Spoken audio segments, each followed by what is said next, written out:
एक दिन जंगल में खरगोश बहुत फख्र से दूसरों को बता रहा था कि वो सबसे तेज दौड़ सकता है। वो अक्सर सुस्त जानवरों, खास तौर पर कछुए का मजाक उड़ाता था।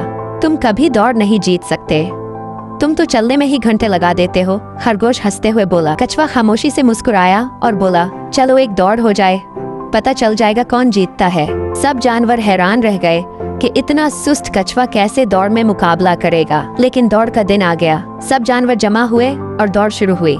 खरगोश बहुत तेजी से भागा और फौरन बहुत आगे निकल गया। जब उसे यकीन हो गया कि कछुआ उसे कभी नहीं पकड़ सकेगा, तो वो एक दरख्त के नीचे आराम करने लेट गया। थोड़ा सा सुस्ता लेता हूँ, वैसे भी वो अभी बहुत पीछे है। मगर नींद इतनी गहरी थी कि वो सो गया। कछुआ आहिस्ता आहिस्ता लेकिन बगैर रुके चलता रहा। थोड़ी देर बाद वो खरगोश को सोया हुआ छोड़कर आगे निकल गया और आखिरकार दौड़ का इख्तिताम अबूर कर गया। जब खरगोश जागा तो बहुत देर हो चुकी थी। कछुआ जीत चुका था। सब जानवर खुश हुए और खरगोश शर्मिंदा। कभी गुरूर ना करो, मुसलसल मेहनत करने वाला कामयाब होता है।